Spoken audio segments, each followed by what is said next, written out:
Okay. I move to call this meeting to order. This is May 4th, 2020. Order of Assessment Appeal.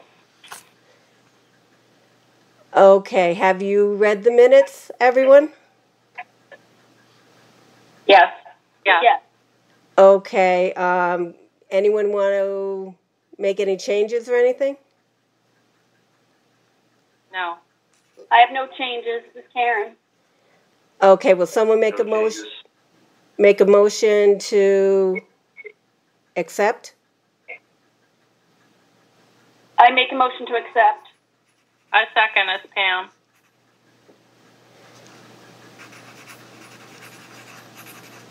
All in favor? Aye. Aye. Aye. Okay, you have to say your name and then tell me your vote. Stephen, aye. I abstain. Okay.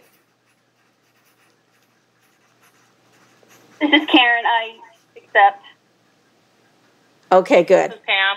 Aye. Well, we've done that.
Okay, Grace Smith, can you hear us?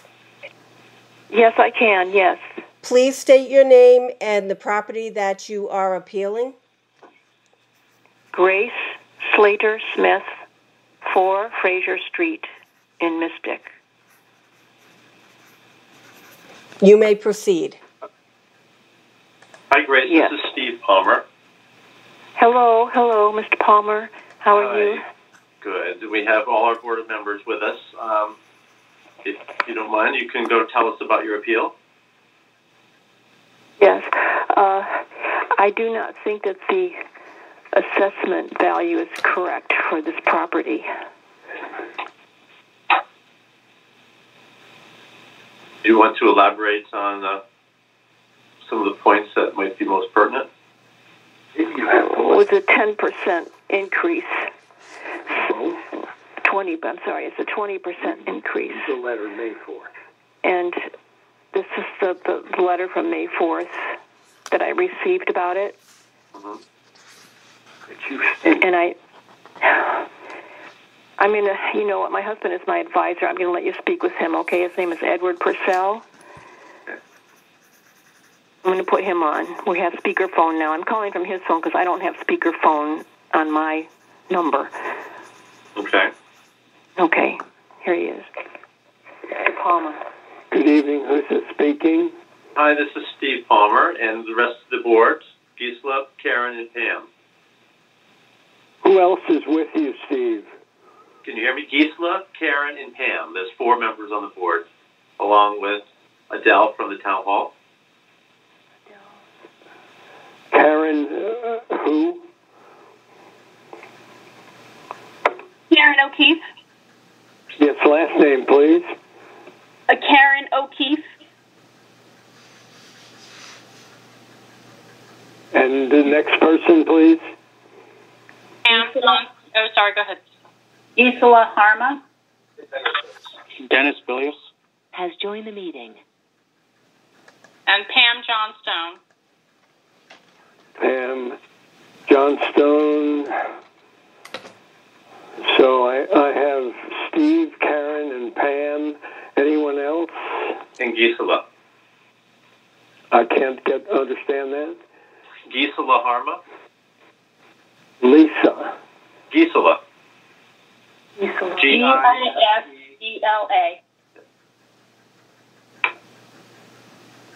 And the last name? Harma.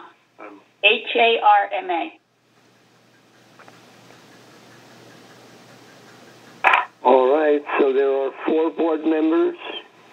Yes, but Is I don't Mr. want to Hayes? rush you, but we've got about 10 minutes set aside for you, so I hope you can tell us a little bit more about the appeal. Well, a full-page letter was sent on May 4th by Grace to the board, and it explains in 2 paragraphs what the complaint about, the appellant's complaint. Okay. Is there anything else that you want to highlight or add to that list of questions you have? Does everyone have a copy of this letter in front Yes, of them? we do. Yes. All right. And you've read the letter? Yes. Because that's my repeating. Excuse me. There's no sense sitting here repeating what's in the letter, right? No? As long as there's nothing else you'd like to add, this is an opportunity if there was something else you wanted to highlight. No. No. I know.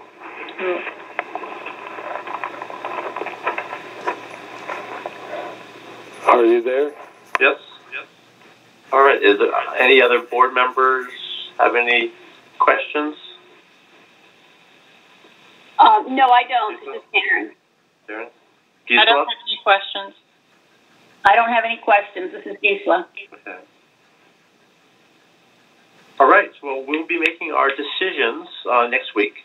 And once the decisions are made, within a couple of weeks, you'll get notice in the mail whether it's any kind of change has been made. Do you have the photographs in front of you? I personally don't at the moment, but we look at all of them before the decisions are made. All right. There were 3 photographs attached to this letter when it was sent to Mr. Hayes.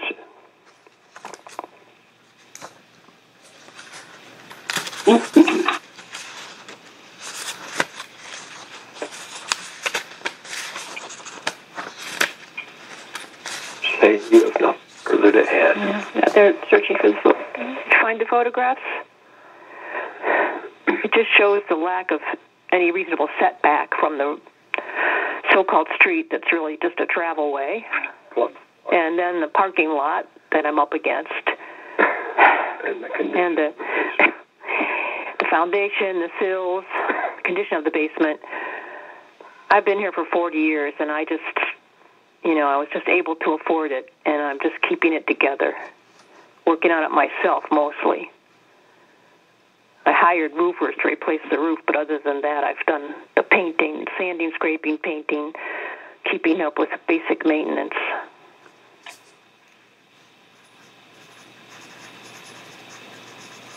Okay. Have a comment? And then we have one comment here. The last time that we met with Gregory Hayes, he said that he might be assigned to come over and do an appraisal of the house. Is that a possible thing that you could direct or advise? That may be the case. When did you last talk to somebody about that? About a month ago. Yep. All right. We also do some drive-by types of things too if the pictures don't show us enough. And if we had any other questions, we could reach out. I'm sorry, Steve. No. In the past, those drive-bys have proved nothing. We would appreciate it very much if Mr. Hayes could come into the house and see what it is.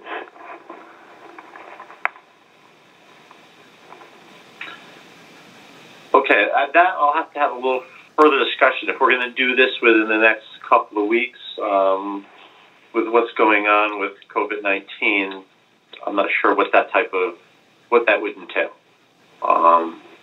But I'll get some more information for you on that. But we will do our research on our end, and we'll take a look and see what we can do for you on your appeal. Yes. Thank you for your time. I'm going to hand the phone for Grace to sign off. Okay. Thank you, Mr. Palmer, and to the others there. Thank you. Okay. You have a good night. Thanks, you too. Bye-bye.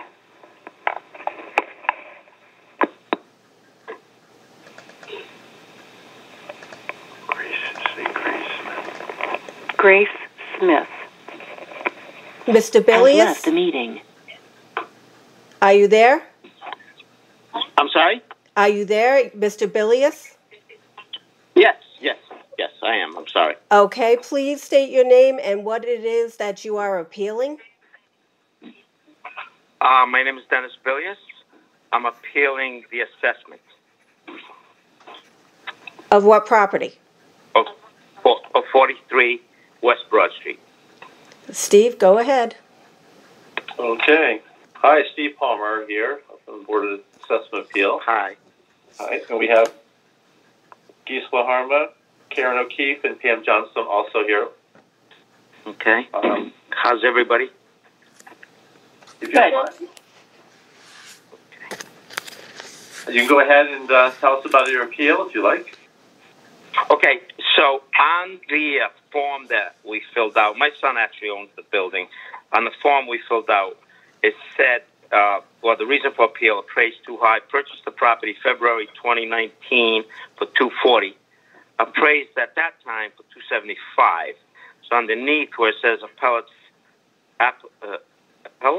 applicants, I guess, estimate of value, we put $275. We meant to. We didn't realize that we had subsequently, on April 24th, we did an appraisal, and the appraisal came back at $160 as of 2017. We didn't realize that it had to be done, for October 1st, 2017. Mm-hmm. So we had it done. You should have a copy of that, I think, right? The appraisal? I believe we do. Okay. And also one more thing about, I guess we have to take pictures of, there used to be an ATM machine out on the building, and on the property listing report, it's listed as outbuildings, I guess. That must be it. That it's appraised at $2,700. And that's no longer there also. So that's... What is that being called? What kind of outbuilding? That's an ATM machine that used to be there when it was the credit union. Okay. That's the credit union building. I don't know if you're familiar with that building. The old Stonington Credit Union. Yes, yeah. Okay. And that's about it. I don't know if you have any questions. I don't. Maybe one quick question. You said you had the appraisal, and that was what year was that done in? April 24th, 2020. 2020. Yeah. It was done in April, but it's supposed to be the value, what the building was worth as of the last assessment date, which was October 1st, 2017, correct? Yes. Yes. Revaluation date, I should say. Yes. Yeah, so that's what he came back. Okay. Okay. Do you have anything else you'd like to add? No, I don't. I'll answer any questions you may have, the board members may have. All right. Gisela, do you have any questions? This is Gisela. I don't have any questions. Okay. Karen or Pam? I don't have any questions. This is Pam. I don't have any questions either. Okay, great. Okay. Next week we'll be going over and doing our research on all these appeals, and then in a couple of weeks you'll see a letter in the mail giving results to or at least our decision. Any change or no change? Okay, great. Thank you so much. Okay. All right. Thanks a lot. Take care. Bye-bye. Dennis Billius has left the meeting. Okay, we don't have any new callers yet, so.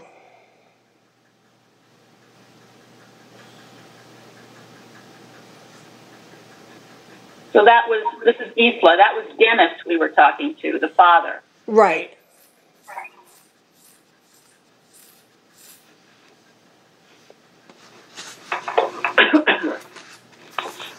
Because he's calling in, does that assume that he has a... I think there's in the packet. He does. He did give authorization to his father. That's it. All right. Yeah. What name is next?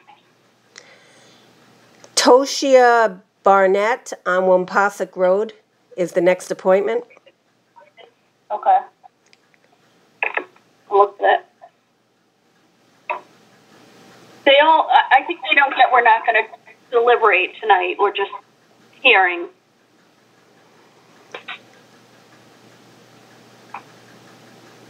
This is Adele. You could, if you wanted, they're on the agenda, but you do have the appointments 10 minutes apart, so you would get into a discussion you might not be able to complete if the next person comes for their appeal.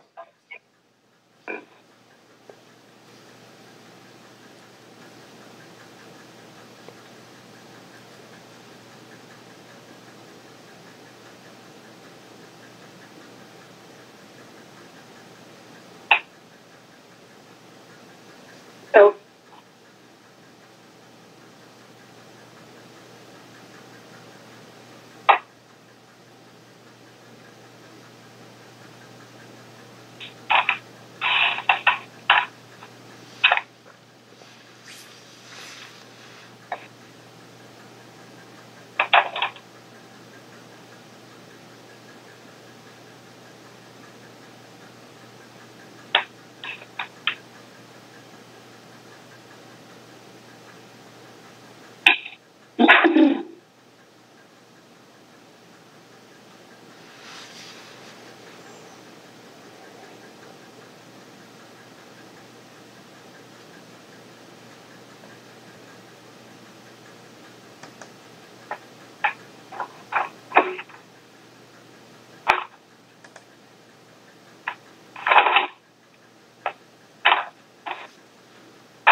Did you turn off the recorder, Adele? No, I figured I better just let it go.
Peter and Tosha Barnett has joined the meeting. Mr. Barnett, can you hear me? Yes, I can. Okay. Please state your name of the people who are going to be speaking and the property that you are appealing. Okay, our names are, my name's Peter Barnett, and my wife, Tosha Barnett, is here with me. Hello? Hi. I'm Tosha Barnett, yes. Hi, this is Steve Palmer, and I'm here with Gisela Harma, Karen O'Keefe, and Pam Johnstone, all board members of the Assessment Appeals. Okay. Do you need the property location? 242 One Posse Point Road. There's two properties. That's our home address. We're appealing the evaluation on the spare lot next door to our property. Oh.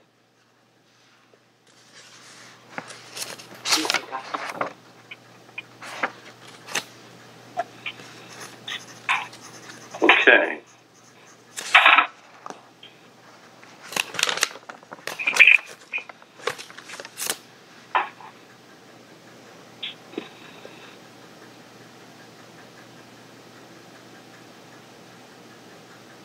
All right.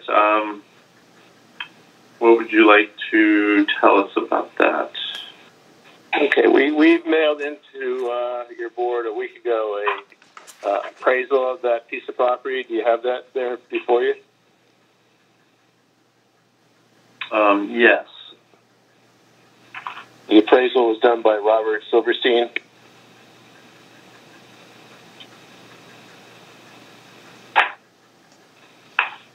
This is Gisela, I have it. Okay. So we've owned this property for over 30 years now, and there's actually two properties that we own. One is the property our residence is on, which is the property immediately south to the one we're appealing. And the lot that we're appealing is a spare lot. It has no home on it. It just has two outbuildings, a garage, and a shed. And the reason for our appeal is to discuss what the town has determined to be the appraised value of that lot.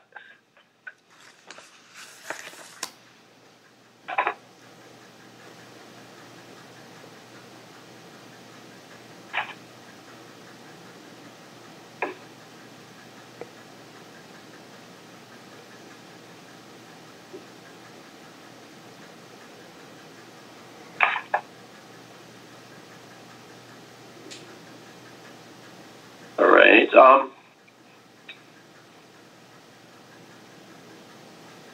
In terms of saving some time here, is there certain that you'd like to highlight? Yes, it's our understanding that according to the town records, that the appraised value of that lot is $1,498,000, and it's listed as a 1.42 acre lot. What we're concerned about in that appraisal is in looking at the appraised values of our immediate neighbors' lots, particularly the neighbor directly or immediately north of us, so our next door neighbor, they have a very, very similar piece of property. It's actually 2.3 acres, so it's a larger piece of, it's a 50% larger piece of property. It has essentially the same type of frontage in terms of what you see, the views, it's closest to the water and so forth. And the appraised value of that property, that piece of property, is almost 50% less than ours. Additionally, the neighbor immediately south of us has a 1.2 acre lot, and that piece of property is appraised at $1,458,000. So a comparable appraisal to the lot we're calling about. Now the things that you may not be aware of, you know, it's hard to explain this without actually you seeing the property, but that piece of property that we're appealing, although it's considered direct waterfront, approximately 0.2 acres of it is wetlands. It's covered with phragmites, and those phragmites, in terms of frontage, I'm sorry. Go ahead. Yeah, Has joined the meeting. Are you there? Are you there? Oh, yes, we are. Sorry about that. Other people are calling in. Yeah. So the lot itself is if you subtract out the area that's covered by phragmites, which is unusable, it's a smaller lot than listed in the town record, and the frontage on the water. There are pictures closed in that packet you received from Silverstein. It has an unusable waterfront. It's covered by mud. There's no beach. There's no access to the waterfront. It's covered by the phragmites.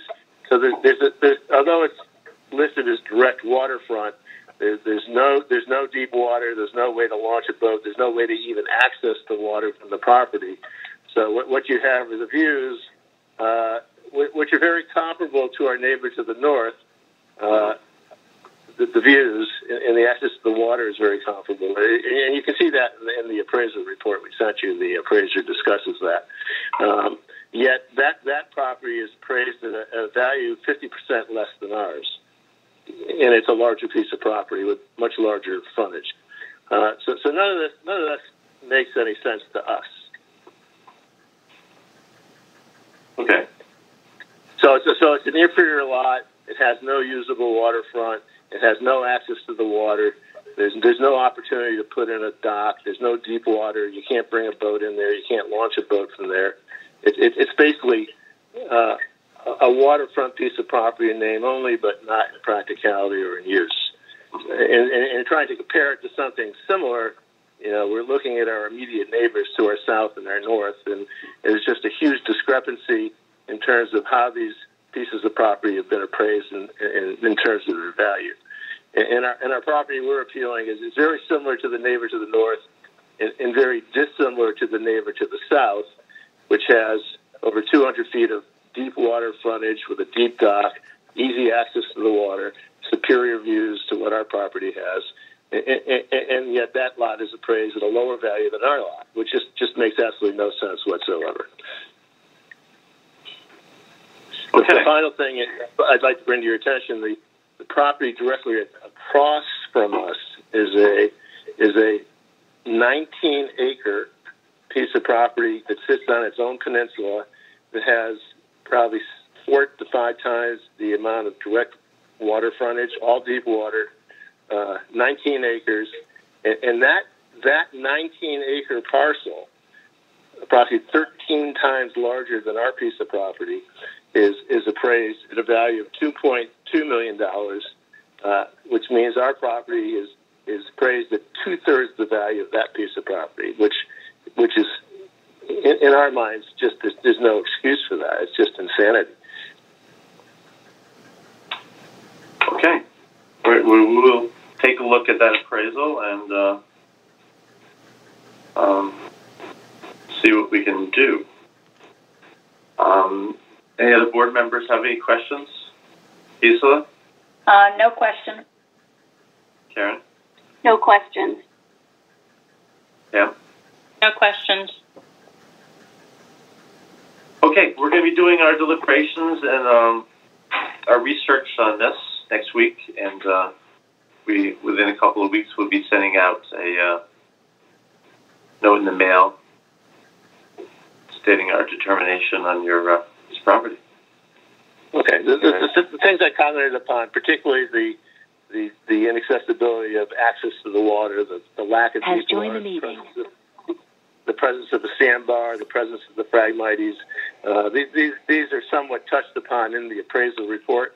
But I think those are the things that should be really considered when one determines the true value of waterfront real estate. When you're comparing a piece of property that has deep water, direct access, a dock that a boat can be brought up to, and comparing that to a lot close by, which is ours, which has none of those features, and an inferior view. So I think if you actually saw the properties, you'd get a better feel for what we're talking about. But no, we'll take a really good look for you. Okay, so the next step would be to hear from you in a couple of weeks. Yes. Okay. Thank How you. do you contact us? The determination will be sent in the mail. Okay, very good. And if there's any questions, I believe we can reach out.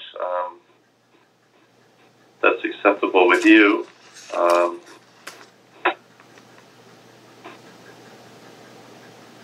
Yes.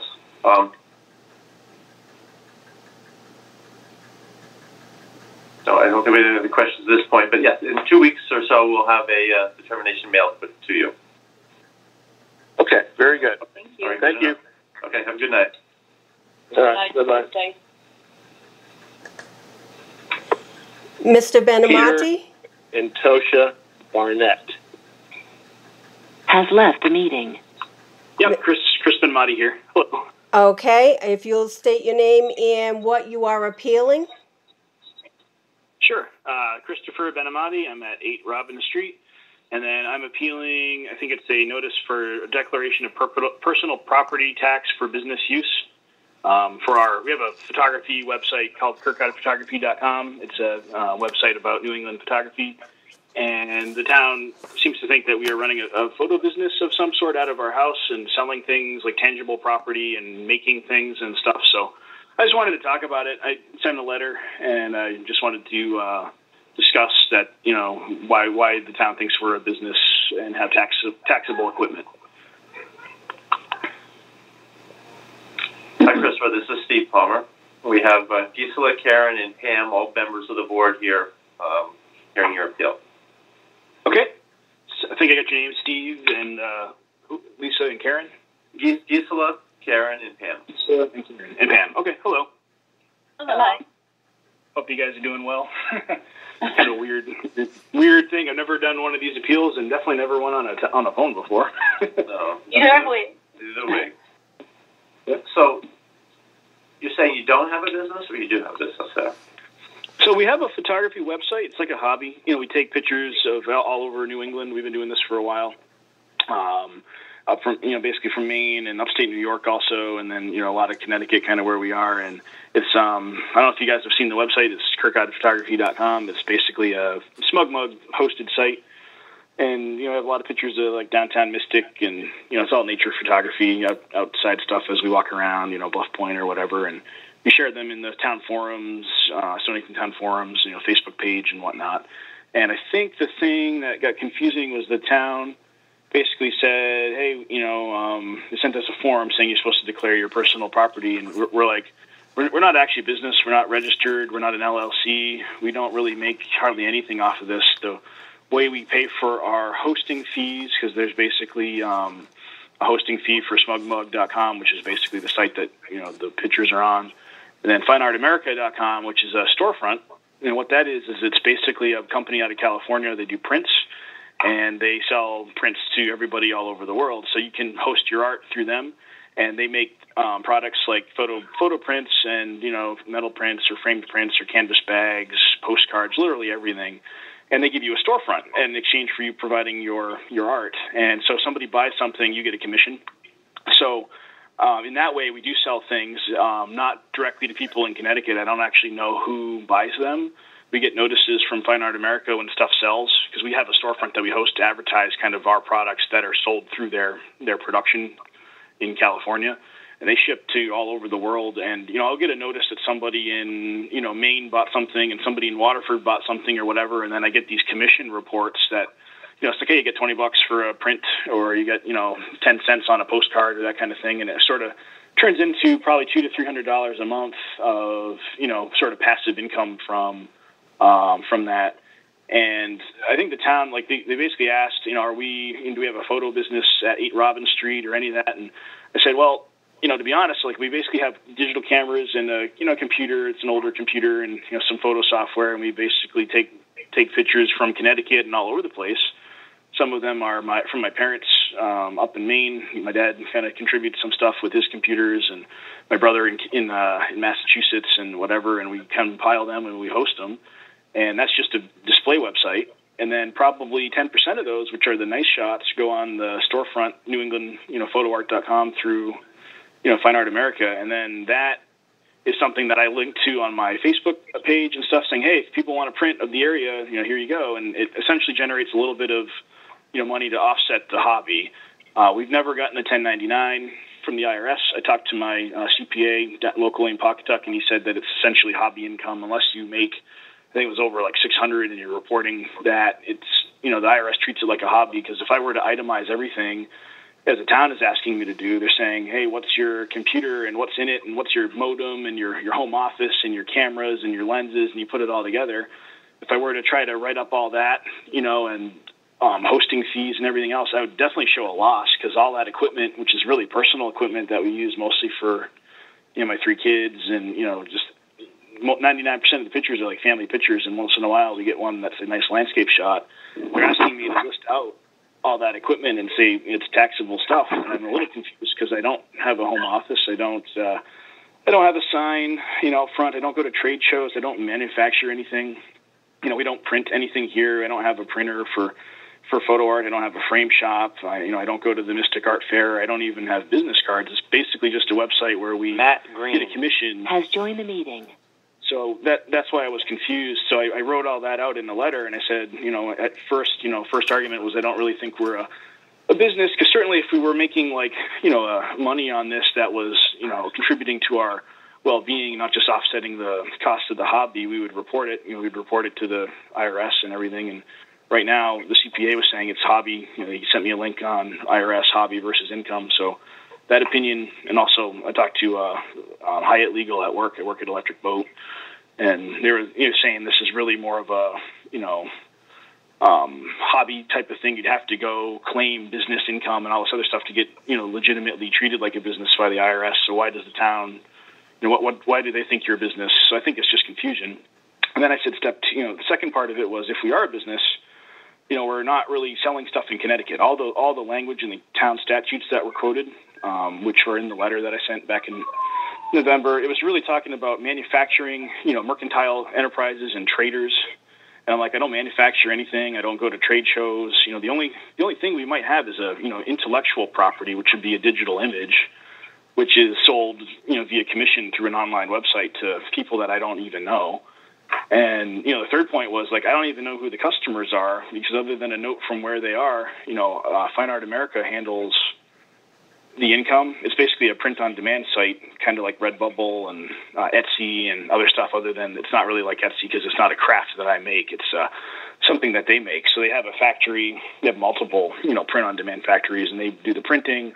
They handle all the shipping. They take the money from the customer, and they give me a cut for my use. I have a licensing agreement, so I get like a percentage.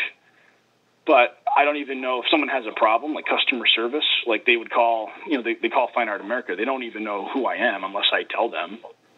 And, I can't even really help them because I don't control the printing. I don't control anything. I just, I have an image that's a non-tangible intellectual property that I licensed. So I got really confused when I read through the statutes, specifically the ones that were cited at me. I think the key one was let's see, it was, I think it was 12, so this is section, chapter 203, section 1258. It says declaration of property of manufacturers and traders. And it just goes on, and it says the property of any trading, mercantile, manufacturing, or mechanical business shall be assessed in the name of the owner. I'm not going to read the whole thing, but it just goes through and it talks about like the monthly, your monthly supplies and this and that, office goods and whatever. And I'm like, I don't think that really applies. So then I asked a couple times in my emails back and forth with Marcia and Nancy, where the definition of a business was coming from, because a lot of these sections are just using the term, anyone found operating a business or using a business, and I couldn't find it, and I didn't get an answer back. So I just started doing my own research, and then I called the taxpayer advocate, and they pointed me to a couple booklets, and I ultimately ended up at same in the Connecticut statutes. I'm trying to use the same rules, but CGS 12-407 that has a nice definition of what a business is. It actually says engaged in business in the state means and includes but shall not be limited to the following acts or methods of transacting business, and it says selling in the state or any activity in the state in connection with selling in the state tangible personal property for use, storage, or consumption within the state. So the key part there for me was two things. It was, being in the state, which, I'm in here, but I'm selling my stuff really to Fine Art America, which is a global company based out of California. So I'm not really selling anyone in the state when I give them my digital files. And the other thing is it says tangible personal property. And then I had to go look up a couple definitions, but I basically found, which are all in my letter, I had some references. It's the, I think it's in one of my earlier emails, that, a photograph, like a digital photograph, is kind of like a patent or like a story or a piece of art, but it's not like physical. It's not tangible. You can't hold it. It's just an electronic file, just like if I wrote a snippet of a story or someone invented something and like licensed a patent, licensing something. So it's considered intellectual property as opposed to tangible property. And then I have another statement from the taxpayer advocate, which has happened more recently, that basically they kind of bowed out of it. They said, hey, we don't really want to get into how municipalities, do their taxation or whatever. But she said, with that said, per the tax booklets, it sounds like you're dealing with intellectual property, not tangible property.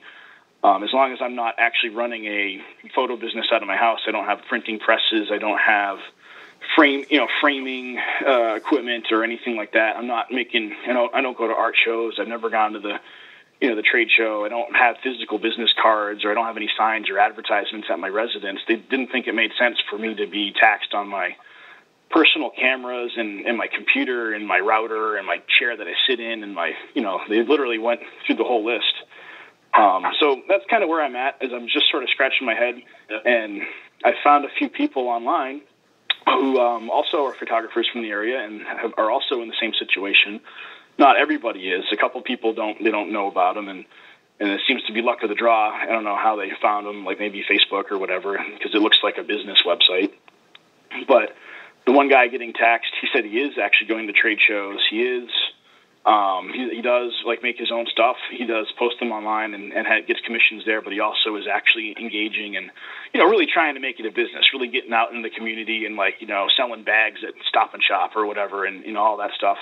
And the other guy who one of them is and one of them isn't getting taxed, they're doing the online thing. And the guy who is getting taxed is pretty annoyed about it. And he said, he said he doesn't think it's legal, but he's just going along with it because it's not much money. Like, it's honestly like $19. It's not a huge amount of money. And then part of me is like, just pay it. It's not a big deal. But at the same time, I'm, kind of frustrated because it doesn't make sense. All right.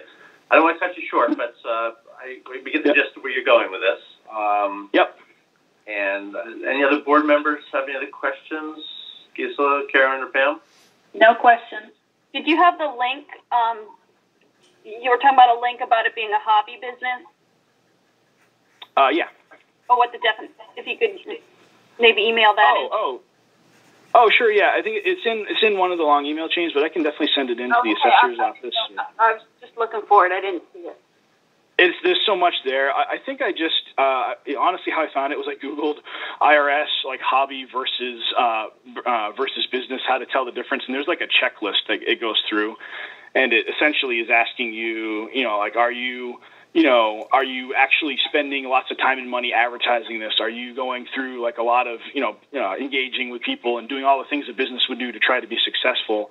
And it also asked about the money equation. They're like, can you show a profit? Specifically, the IRS was looking, I think it was for a profit like multiple times. If you can show a profit year after year. And I'm like, I don't even know what I can show because I can't. I haven't been keeping track of it, honestly. That's why I was frustrated to try to have to go figure out what all my stuff cost. And honestly, if the meeting was going to happen in person, I was going to bring in my camera and show you guys because I'm like, I've got my memory cards and you can click through them.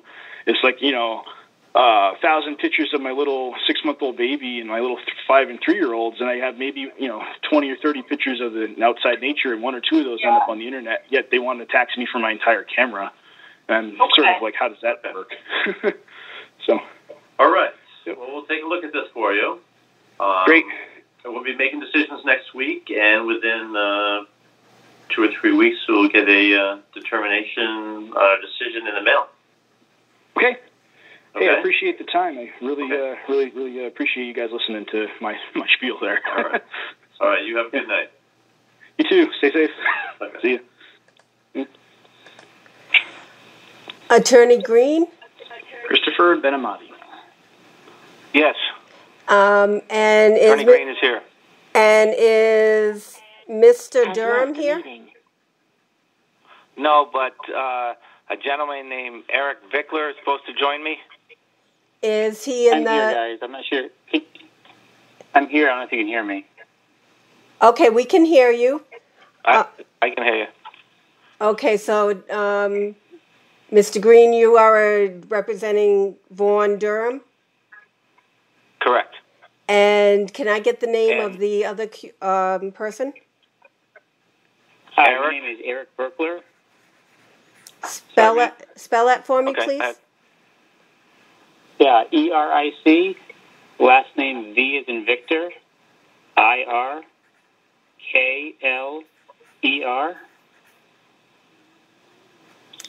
Okay. I work for the solar company that installed the product.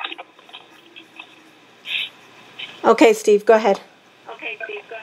Okay, this is Steve Palmer, and you're here with Gisela Harma, Karen O'Keefe, and Pam Johnson, Johnstone, all members of the Board of Assessment Appeals. Why don't you start by telling us a little bit about your appeal, your highlights? I'm sorry? You can go forward and tell us a little bit about your appeal. Oh, okay. So just to make a long story short, this appeal is for the taxation of the solar panels that were placed on the building at 9 Hendel Drive in December of 2017. We've applied for exemption for the 2019 grand list, and it was denied. It was denied by the assessor, whereas disapproved, stating that the town does not have an ordinance for a purchase power agreement, Section 12-81, 57F of the Connecticut General Statutes. Without going into, I think she is incorrect in her interpretation of the statutes and the applicability of the statutes, and I don't intend to make that argument to you because I know that if I'm going to talk to you about the state statutes and the interpretation of state statutes, you would likely and appropriately contact your legal counsel and which to get a determination. You're not going to take one lawyer's word for it without getting a legal interpretation, and I would expect that, and that would be in a normal course of business. So I'm not going to go into that other than to the fact that I'm going to tell you I believe that she has applied the statutes incorrectly. But nevertheless, I want to refer you. I did send some information over to you, to Marcia today to distribute to you. I don't know if, hopefully she has forwarded it to you. One of them was a letter from Greg Hayes, the deputy assessor, indicating that we're making reference to the statute, and then it says to be eligible for commercial solar voltaic system, It must not be capable of producing more electrical power than is consumed at the site of the system. In this application that was provided to you was also, it was provided to show that the capabilities of this system were 80 kilowatts, and it also showed that the usage of this building was 118 kilowatts. And that is a significant amount less of what is needed and what could be produced. So it would certainly meet that criteria. I will go back and I'll have Eric just chime in on a couple things. I think this purchase power agreement that she makes reference to, there is an agreement with Eversource, and it's no different than if you as a homeowner were to have solar panels installed in your home. If there is, by any chance, excess power, if we all of a sudden something happened to the world and we had 24 hours a day of sunshine for 363 days, we're going to have excess power. And these agreements need to be put in place. And if there is excess power, it goes back to the grid. It goes back to the grid for residential, and it goes back to the grid for commercial. It doesn't make any difference. If it does go back to the grid, what happens? And there needs to be an agreement in place. The agreement on the purchase power agreement that she's referencing is something that is completely different. It's someone who is in the business of installing a solar panel for a particular user that is going to make money off it. For instance, if I'm going to install this on the Stonington school systems, I'm going to go out and I'm going to spend X amount of dollars, install it for the town of Stonington, and I'm going to charge you a certain amount of the electricity. I'm going to be making money off that. That's a whole different type of situation. This agreement, if you look at the statutes, it makes reference to approval by the Department of Public Utilities. I don't think it's... And this is not an agreement that is subject to that. So, again, going a little bit into the statutes, I just think it's a misinterpretation. And I will say this to you. You are all rational, intelligent human beings, and I certainly know that the assessor is as well. I've dealt with her. She is very good. However, think about this. Why would anyone spend $300,000 or $200,000 to put a system on your building that you're going to be taxed and have it ended up costing more money at the end of the day? The whole idea is to save money. Not only save money, but the idea is to help the environment. And this would be counterproductive to have a building, to have a business utilize this and try to save money, save the environment. Why would anybody do it if they're going to be taxed on it and it's going to, at the end of the day, cost them more money than to put the system in? The particular statute, 57D, does not require municipal ordinance. It requires a municipal ordinance if you go to F, and that's where I think the mix-up is. But again, I think that's something that you'll need to reach out to your town council about. But I'm just saying is that we have the letter from the town that shows to be eligible. What you need to do, they put that on the initial application. In addition to that, I supplied you today with the actual bills, and you will see going back. So what happens is the year runs from April 1 to March 30th. So at the end of March 31st of each year, that is the end date. So whatever is excess at that particular time is what Eversource would be purchasing.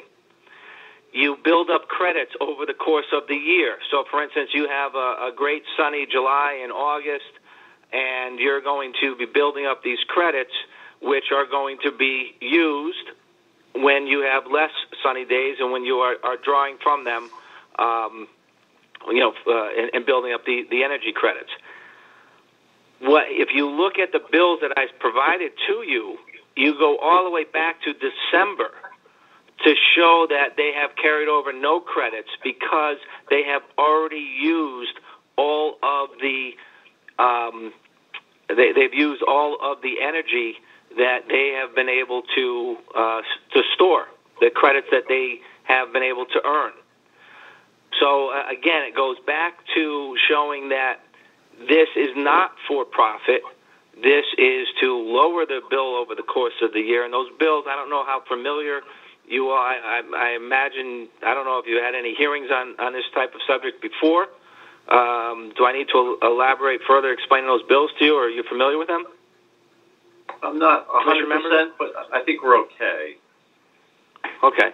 So, but you can see that. I'm sorry? I think generally you can see that the amount of has joined the meeting. You see how much power is used and how much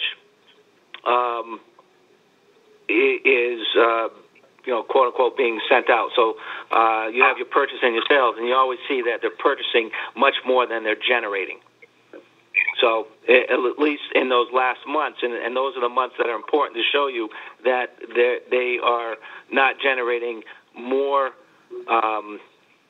power than they're selling, so to speak, and therefore they have they're nowhere near. They're consuming a lot more than the capability of the system. Okay. I'm going to turn, Eric, if you want to add anything that I may have misspoke or misstated, or if you want to add anything to that, I'd ask Eric to chime in. Oh, sure. Thanks for your time this evening.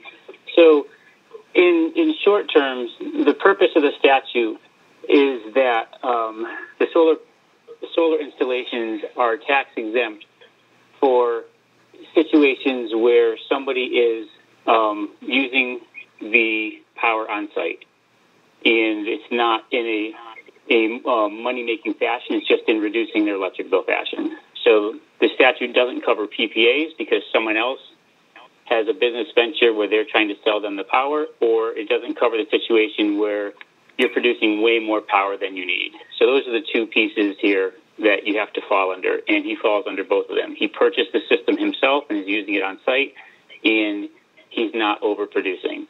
And so the documentation he has already provided has shown that, 118,000 kilowatt hours a year is what his facility uses, and the solar produces around 80,000 kilowatt hours. So he's got a 40,000 kilowatt hour shortfall. He filled up his roof, and that was what he could fit. So that's the size system that we did. He would have done larger had he had a bigger roof. So he's never going to come close to having excess at the end of that Eversource calendar year, which is March 31st, like he said. At the end of March, you get your bill for March, and it shows you the amount of dollars that they're going to pay you for your excess. And each year we can show you that it's zero.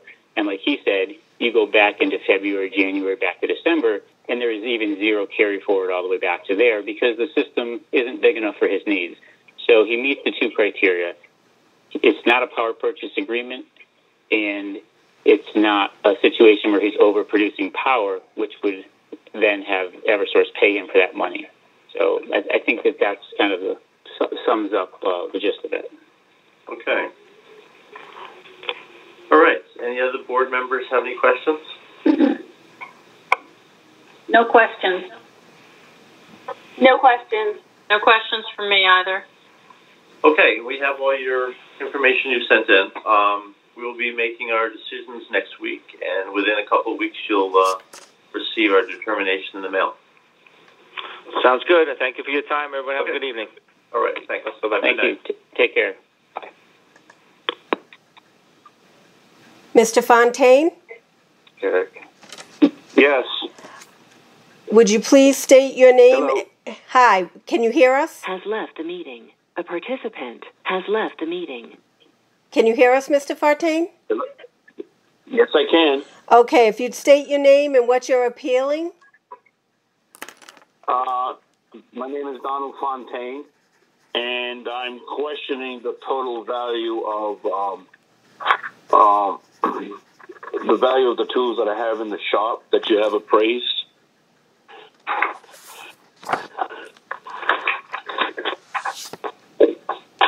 Okay, Donald, this is Steve Palmer, and we have Gisela, Karen, and Pam here also hearing your appeal tonight.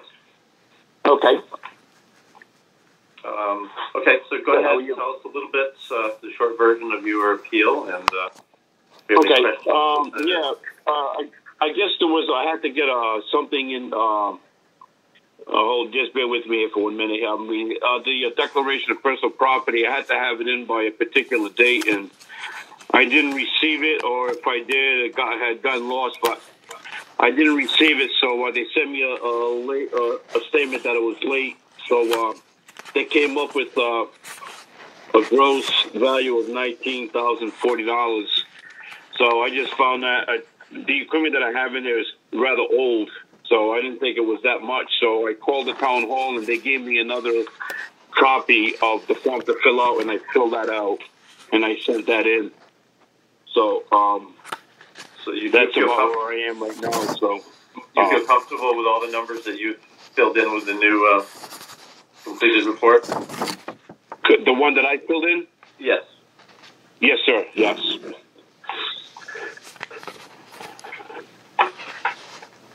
So what I do is I repair a lot of old farm equipment, farmhouse furniture. I use a lot of reclaimed wood, and I use a lot of the old tools and stuff to bring it back into normal. So it's kind of a hobby on the side when I have the spare time. So. Okay. Any questions from board members? Gisela, Karen, and Pam? No questions. No questions. Okay, we're going to be doing our due diligence on this, and we'll be doing that next week. Okay. And within 2 weeks, you'll get a notice in the mail with our determination on your appeal. All right, thank you very much, and stay safe. All right, you too. Take care. Okay, thank you. Yeah, bye-bye.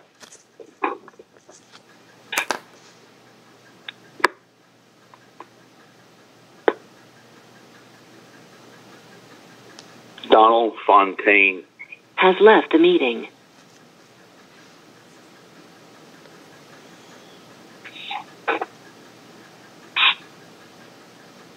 Okay, there are no new appealers in the meeting at this time. David Dyer, he had an appointment at 7:20, and he hasn't appeared yet.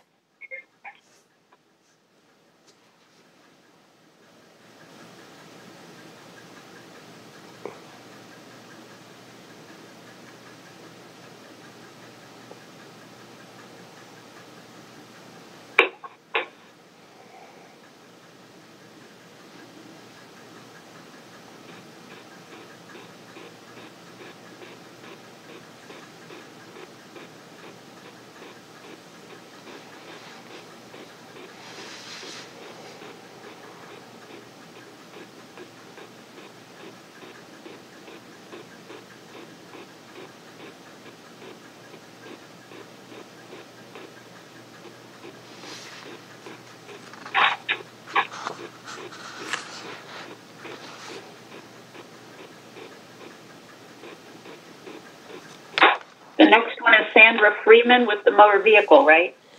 Yes, her appointment is at 7:40. It's an unregistered motor vehicle, and I don't know if maybe Mr. Dyer will call in a little later. I don't know.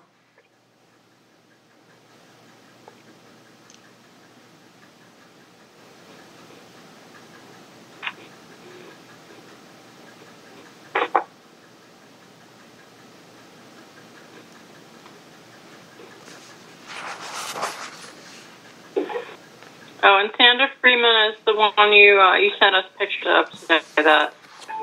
Yes. Dodge. Yes, I emailed you the pictures today.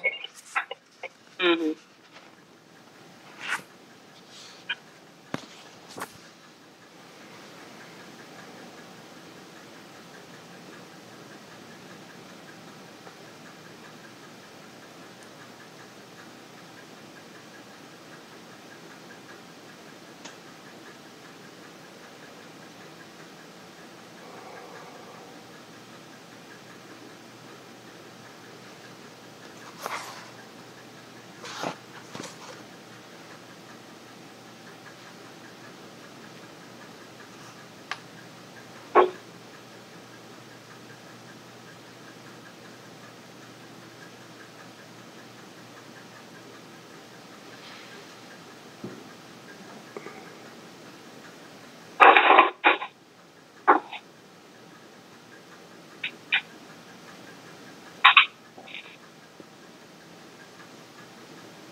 Michael Hankey has joined the meeting. Mr. Hankey? Yes. Can you hear me? Yes, I can. Would you please state your name and the property that you are appealing? Okay, my name is Michael Hankey, and the property is at 34 Clipper Point Road. Steven Singer has joined the meeting. Okay, please proceed. Okay, I'll just go through the basics. Let me just interrupt one quick second. This is Steve Palmer. How you doing? Hi. Hi. Nice to meet you. And there's Gisela, Karen, and Pam also here, all board members, and we're here to listen to your appeal. Thank you. I've been in those shoes before. I've served on a number of boards and committees, so I know what it's like. We purchased the property last year for $645,000, and the town has appraised it at $843,500. My suspicion is that since it had never been sold before, that was an appraisal the town made some time before, but I'm just not sure. So the sale, it was an arm's length deal. We didn't know the seller, and both realtors involved in the sale and the appraiser from the mortgage company appraised it at approximately $650,000. The property, the lot is 2.5 acres, but it is not subdividable as stipulated in the property deed. And it's pretty much undeveloped. It's mostly a woodlot with a small gravel parking area, and most of it is forested.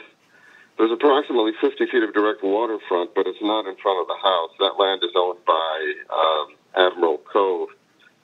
But we could put in a dock, but we haven't and may never because it's just too costly.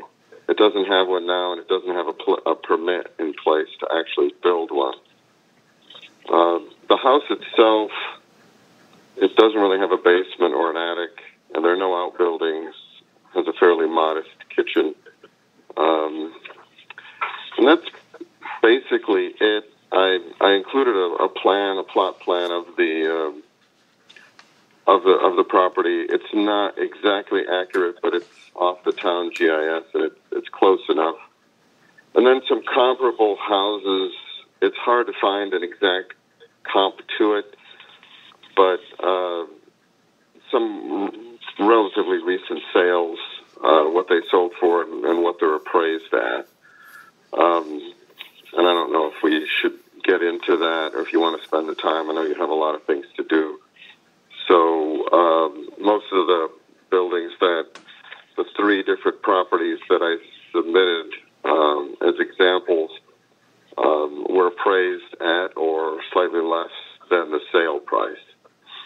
So that's the reason for the appeal. The town has appraised the property at approximately $200,000 above what we paid for it. And I think that's it. Okay. Well, we will do our homework and do our due diligence, and we'll be making our decisions next week. Any of the board members have any questions? Gisela, Karen, or Pam? No questions. No questions. Okay. We'll do, as I said, we will look at this and make our decisions next week, and within 2 or 3 weeks, you'll receive our decision in the mail. Okay, thank you. Thank you very much for your time, and have a good rest of your evening. Okay, you too. Take care. Bye-bye. Michael Hankey.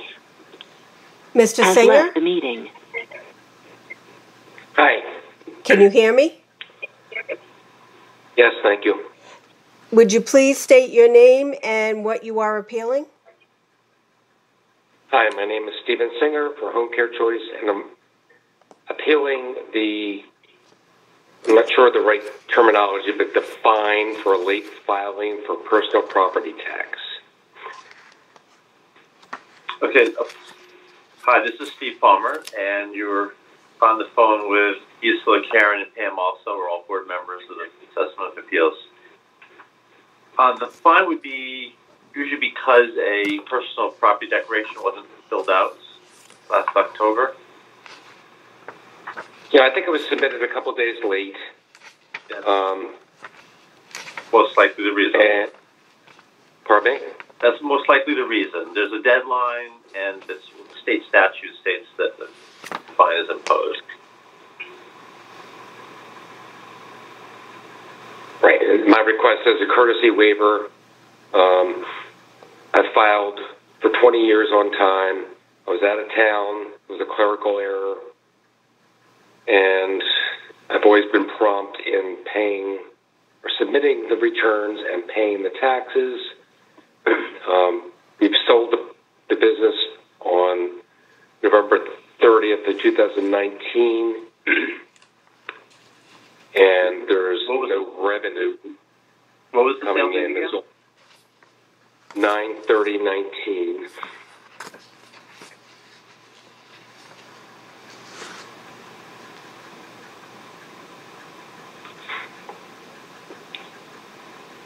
Sold business. Okay.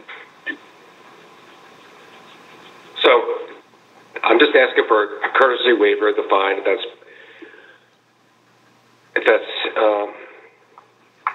appropriate. Well, we will definitely take a look at that for you. I mean, we are held to some certain state statutes, but we will do. We will look into it for you. All right, thank you kindly. Is everything on? There's no question about what the assessments were at this point. It was just the late issue. Well, I haven't received the assessment yet. I see. But it's not for the assessment. It's just the late fee, which is right. probably it's probably in excess of what my tax due will be. Okay, I promise we'll take a look at it for you. Okay, thank you kindly. Okay.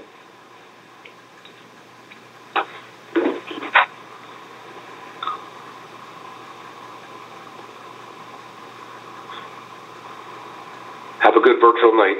Yes, you too. This is Singer? Steven Singer. Has left the meeting.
Jeffrey Light has joined the meeting.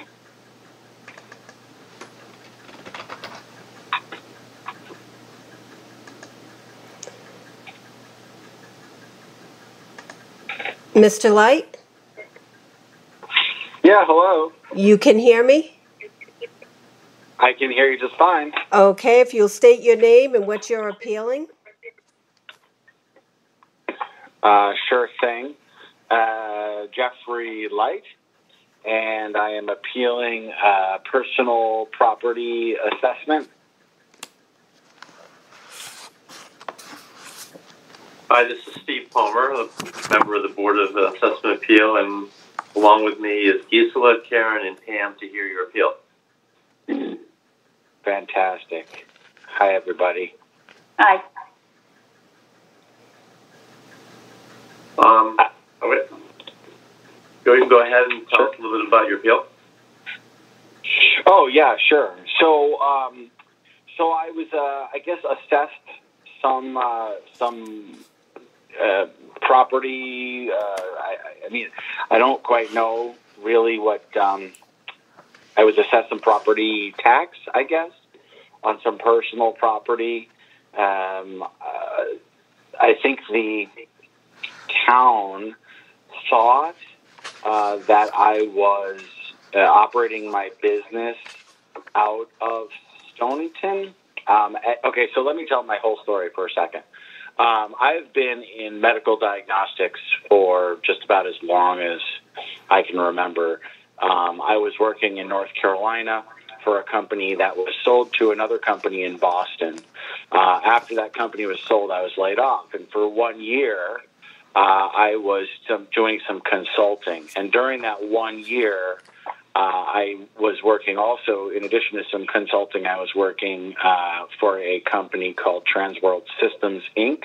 as an independent contractor. And during that year, I did write off some of my expenses that were associated with that business, and I was working operating from home. That was 2017.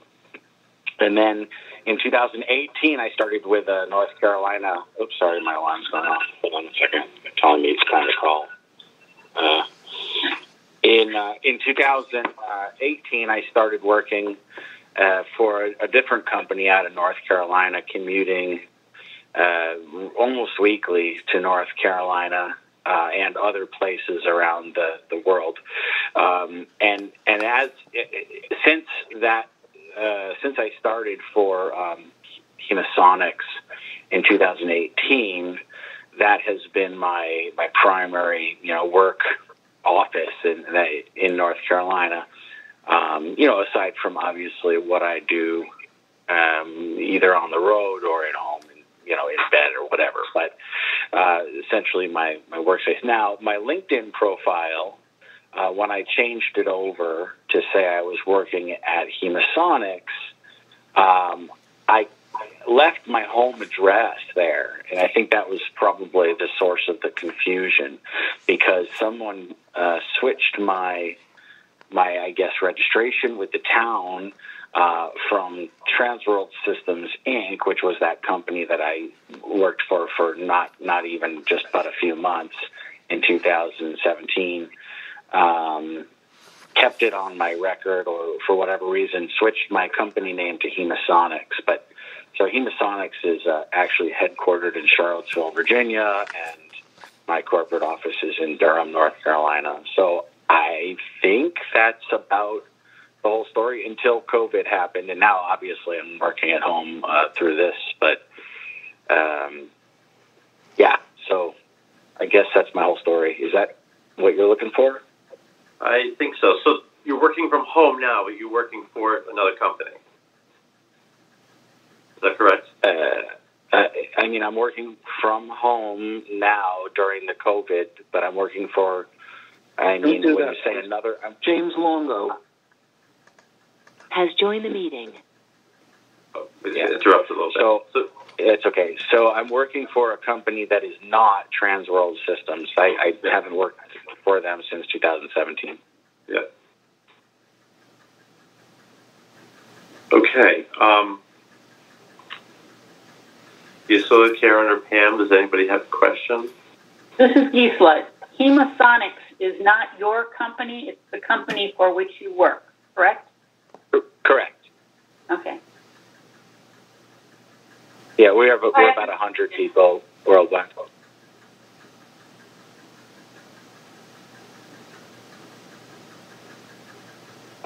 I'm sorry? Okay. So I think I don't have any other questions. So you're, as I said, you're working for somebody else. You're not working for yourself. Correct. And I don't think I have any other questions. And if no other board members have any other questions, we'll be making our decisions next week, and we'll be sending out a decision in a couple of weeks, and you'll get something in the mail. Okay. Let me know, I guess, if something is not clear or if I can provide further information. I think I sent in some documentation, when this was all happening, and I sent in my appeal form with an explanation, a written explanation as well, that matches what I just said. So if you need to refer to something in writing, that's that. All right. Okay. All right. Thank you very much. Okay. Okay. Thank you. Yeah. You have a good night. You too. Thanks a lot. Jeffrey Light has left the meeting. Mr. Longo? Yes. How are you this evening? I'm good. Can you hear me? Yes. Okay. Can you state your name and what you're appealing? My name is James Longo, and I'm appealing a tax notice that I received early in March. And I'm appealing the penalty fee of $420. Okay. James Longo, this is Steve Palmer. And hi, Steve. How are you? Good, good. And on the phone is also Gisela, Karen, and Pam, also board members of the Assessment Appeal. Hello, hello. Hello. So, thank you. This tax year, it's a penalty, is it you're referring to? Yes. I don't know what you want me to do. I'll answer questions or I'll explain my situation. Yep. Why don't you briefly tell us about your situation? Okay. I have a psychotherapy office at 808 Stonington Road, second floor. Along with two other people, I share a suite area. It's not a group. We're all private psychotherapists. The building is located roughly across the street from Import Auto. On March 3rd, I received a letter that basically informed me that I haven't paid my property taxes from equipment in the office. And there was property taxes and then a penalty, I guess totaling $420. And the other two people in my office, one pays $62.38, I believe it is, $62.89 in 2018. And the other one, $10.52 in 2018. And first of all, I never received any notice. I've been there. I've been in that office since January 2017, and I have never received a tax notice. Of significant note is, and I sent all of this information to your offices, of note, there are two 808 Stonington roads. and they're pretty much located in the same general area across from Import Auto. And at times, and the postman knows this, my mail will be delivered to the other 808 Stonington Road.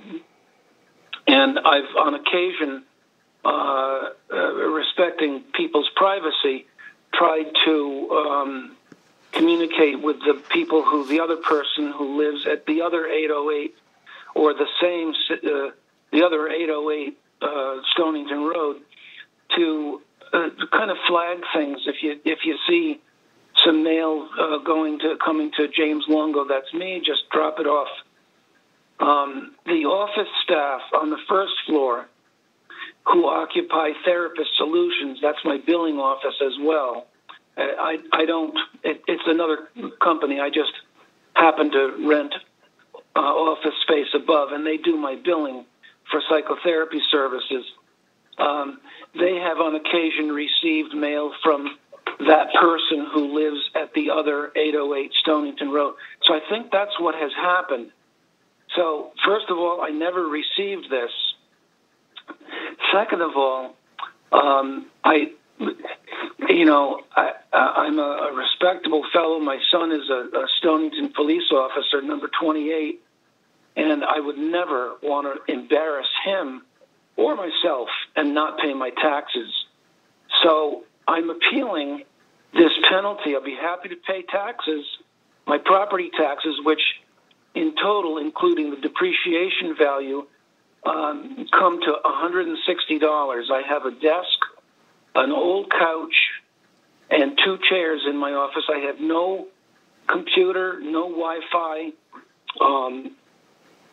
I believe that this assessment was due to a previous person who was in my office, and it was Therapist Solutions, who are now downstairs because their company has grown.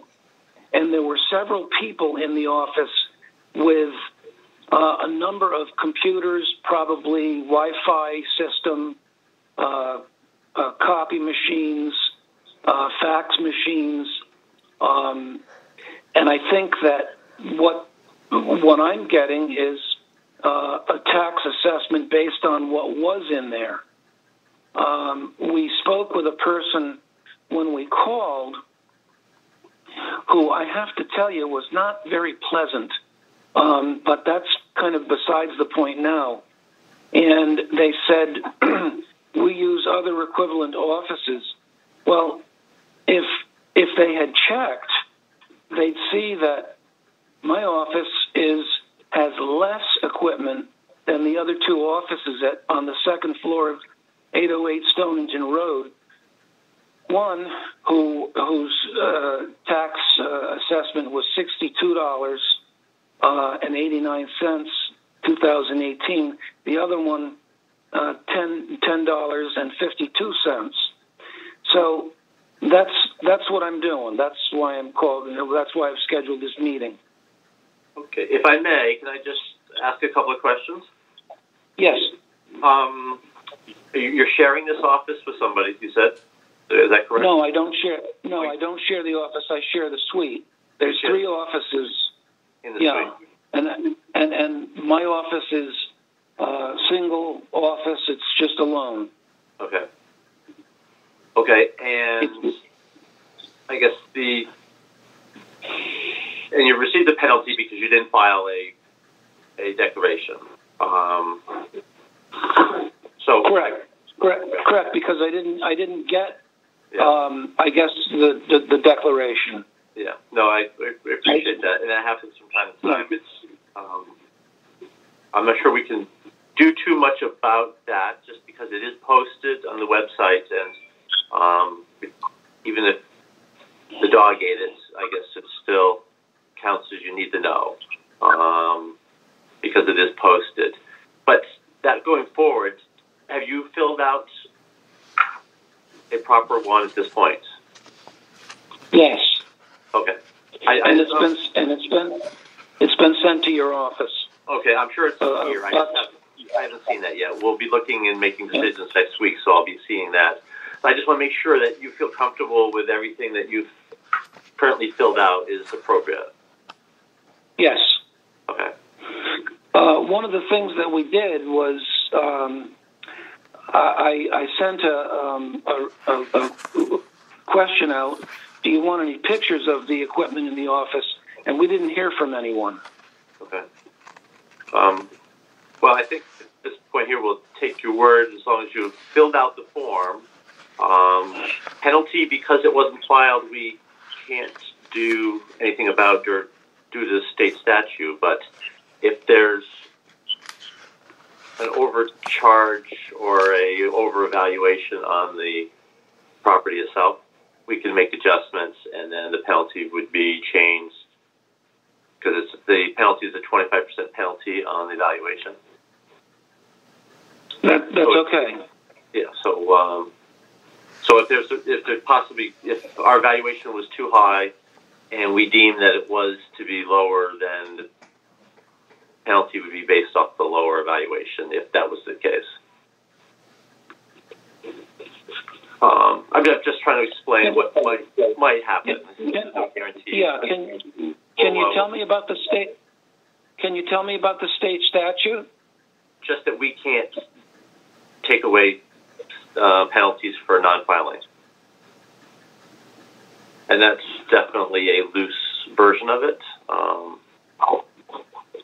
But in essence, that's what it's, we can't eliminate it, but if there was a reduction in value of the property, then the penalty would be based on the new actual evaluation. Does that make sense? Well, yeah, it makes sense. It makes sense. I just naturally I want it to be fair. Yeah. These other two people, they're paying $62 and one's paying $10.52. I would take into consideration the penalty being lowered because of that. But I hope that you folks take that into consideration. I have less than both of those people in my office. I have no equipment. I have a copy machine that cost me $87 2 years ago. Could I ask one question, Steve? This is yes. I wanted to know if you were confusing what you're paying in tax and the penalty as the assessment, because the $420 is not a tax; it is an assessment. So the tax bill, when you're talking about the $1,000 tax bill for someone else, it's not the assessment. It's not the same thing. But the form that you folks sent me says $420 penalty. That's right. Against the assessment. Assessments. Not tax. You're not paying an extra $420. You'd be paying a value of extra $420. So it's 70% times the bill rate is what you would actually pay. Hold on just a moment. I've got my assistant here. Can I just consult with her for a moment? Sure. Do you understand what he was just saying? So then, why did it say penalty and right under penalty, $420? That's $420. I believe would be the 25% penalty of the value that was written in. As I said, I wish I had this in front of me right now, but I can't pull it up on my iPad. Okay. So do you have it with you? I have it in front of me. Yeah. Okay. It clearly says we owe $420. It says this is not a tax bill, though. It should say this is not a tax bill. It's $420 additional assessed value, but not the amount of the tax. Yeah, we don't read it that way. So let's see how. Well, we don't read it that way, but that. I mean, you folks are the experts with this. Let's just find out how you make out with this. Yeah. And We'll take a look at it, but I'm sure you're not getting charged an extra $420. No. Okay. It's just an additional value on your assets there were increased by $420, and then you'd be taxed at a rate of 70%. Actually, is the 420 useless? I don't have the 420 is the penalty. Is the penalty, right? So that would be the mill rate attached to that. Correct. It says, the thing is, sir, it says, or Stephen, it says current assessment for 2019 grand list, $2,101. And you know, I've sent the information to you, and the value is $160, and you can come and look at it if you want. No, and that's what we'll take a look at for you. But we will. Yeah, I mean, you can make our decision next week. Oh, okay. Yeah, sounds good. The reason why I mentioned it is just I don't want you. You know, I can't say for anything until we really take a look at it all, but it's not going to be a $420 penalty. I just have a funny feeling you're thinking that you're going to get charged a big tax like that, and it's. I'm sure there's going to be a change, but it's not going to be. You're not going to. I mean, I hope it takes into consideration that you know what I have in the office is $160 value. Yeah. Okay. No, we'll take all that into consideration. Okay. I just want to try and it got a little bit muddy, but I just want to let you know that we can't do anything with a penalty because of no filing. If there's a reduction in assets, then we can reduce the penalty based on the 25% of the new finding, but we can't eliminate the penalty. Yeah. Okay. You had mentioned something about the announcement for the tax is on a website or something like that. Yeah. Yeah. I mean, okay, because I don't have equipment up there. Yeah. I don't have a computer up there but to have received something like. But you have a desk and you have an office space and some equipment to do business. Okay. Chair, desk. Yes. Yeah. So there's something for It may not be much, but we have. How will I be notified? What address or phone number or? It's. I believe. Did you write the address down on that sheet that you filed? Yes.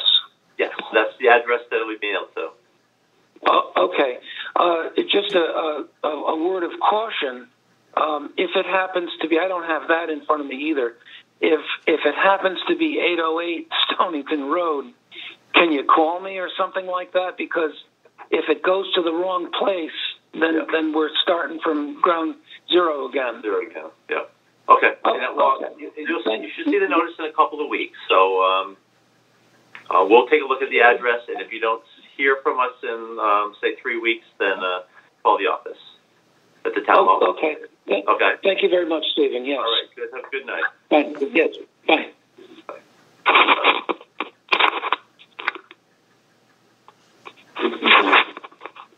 So we don't hear for the next 3 weeks. So what he's saying is, because you're a business owner, it's the responsibility of the individual to check to see. And the first time it came up in New London, you were told that it's only New London that does that. Right. Yeah, so we didn't even think about it again. We went, New London. It would have been nice if they told me, you know. The landlord. Yeah. No, not the landlord. He's absent. But this is what you got to do. Yeah. So, anyway, he was nice and it was clear and understood. Did I do okay? Yeah, really good. At least he was nice. And I'm glad you said that the person at the assessor's office was not very nice at the end of the conversation. That was good. It's true. Yeah. I wonder if I should have like beers. You want to go for a ride? Will that help? No, I don't think so. Want a massage? No. Oh. Rick Schneider has joined the meeting. Don't do that, please. James Longo Has left the meeting. Okay.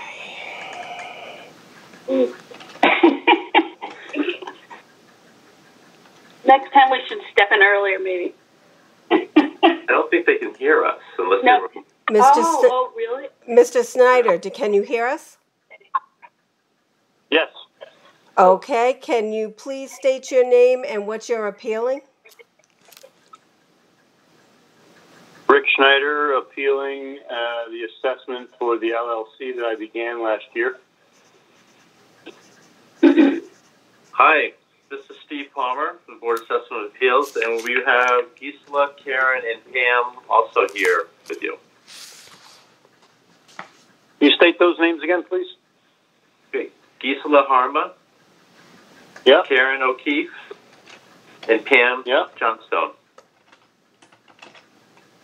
And last name again? Pam Johnstone. Johnstone, thank you.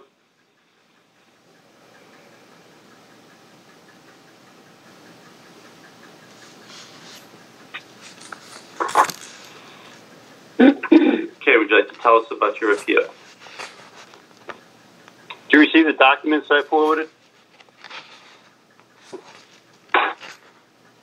I'm sure we have. I'm having a little trouble pulling that up right now. So, have you looked at them in the previous time? So I have reviewed them. We are going to do our homework and our deliberations next week. So this part of it, we're listening to what you have to say. Can Gisela, Karen, or Pam, do you have all these documents? Yes, I'm looking at them. This is Pam. Okay, thank you. Okay. So last spring, I started my LLC, and come November, when the documentation for submitting the assessed value of the company came along, totally being new to this, I got the information from Stonington. It went into the mail pile on the kitchen island and got lost. And after the fact, in the spring, I got the assessment of an $840 penalty, which of course got my attention. And that's what started the inquiry into what happened. I since then submitted the new information on the assessments for the equipment that I have. Those are the documents that I sent to you with the Board of Appeals documentation that you sent to me.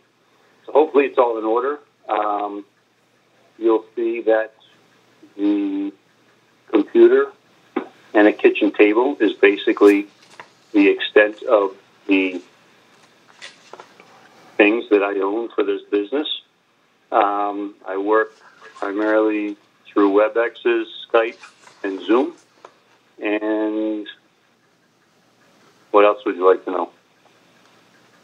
I think that's probably all we need. So the form you have filled out is everything that you want to claim, which is, I believe, the table and the computer.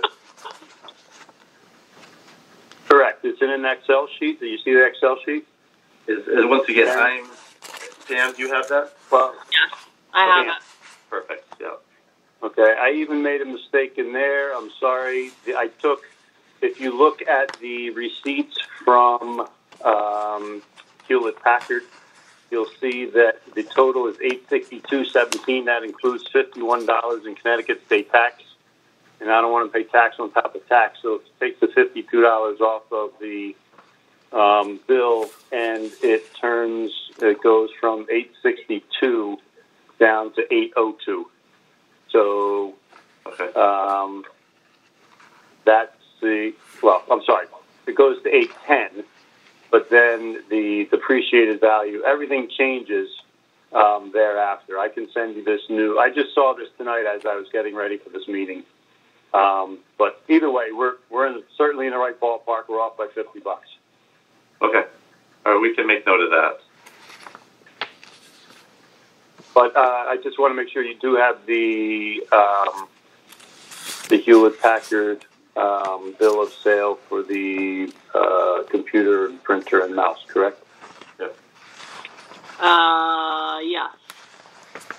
Okay. At it right now, and you've written on it a bit. See some calculations. Yep. I had some technical issues with technical support, and that was my notepad. Sorry. Gotcha. Well, it's verification that I'm looking at what you sent us. Yeah, exactly. Okay. Does Gisela or Karen have any questions? No question. No question. Okay. I don't have any other questions. Next week we're going to be making our determinations, and then within a couple of weeks, a notice goes out in the mail. What? Just because I haven't gone through this before, what needs to be determined? What do you discuss? We just verify the papers that you sent in, and then if we deem that correct, which I'm sure it is, then we can make an adjustment, up or down, however it works. You verify the papers that I sent in? I mean, I verify that you did send them in. Pam said that she has them. I just don't have them. So I think we're okay there. Okay. All right. Yeah. If nothing was sent in and you missed the deadline, there is a penalty that we can't take away, but if there's a reduction or increase, the penalty gets adjusted that way. So, and it's sometimes a little bit fuzzy, but the penalty is not a dollar amount. It's a dollar amount on the valuation, not a actual tax dollar amount. Does that make sense? No. So if it's what was your penalty? How much was it? $840 because the business was valued at $4,800 or something like that. Okay, so it's not an $800 check you have to write in tax. It's $800 value, so the mill rate would be attached to the $800 if nothing changed. But something has changed. Well, yeah, something has changed. It sounds like it does, and well, the penalty can be adjusted based on if there was an adjustment. So if the adjustment goes down, then the penalty would go down. But I'm just saying the penalty is not the $800. You would not be writing a penalty check for $800. It would be a valuation. Right. That's why we're having this conversation. Exactly. Yep. Right. Yeah. Okay. I wasn't depending on it. Okay. No. It's just sometimes that part's a little fuzzy. All right. Sounds like we're all set. Do you have any other questions for us? No. Just confirm for me once again the time frame that follows. You said a couple of weeks. Yeah. And who will I hear from and how? Through phone? You'll do in the mail. In the mail. We'll make our decisions next week, and then within probably 2 weeks, you'll get a letter in the mail. Okay. Okay. Very good. All right. You have a good night. All right. Thanks for your time. Take care. Bye. Okay. Take care. Bye-bye. Rick Schneider has left the meeting. All right, that was your last appeal for tonight. You had 3 that didn't call in for their appointments. I'm surprised Montauk, the golf fund. That was real estate? Yes. That was real estate. Yeah. Well, David Dyer was real estate too, but I didn't. His appeal was sort of vague. We're all set? Okay, I think we're all set. Well, I need for you to adjourn the meeting, Steve. Okay, this time I declare that we adjourn the meeting. I'll say aye. Aye. Aye. I declare that we're adjourned for the night. Thank you.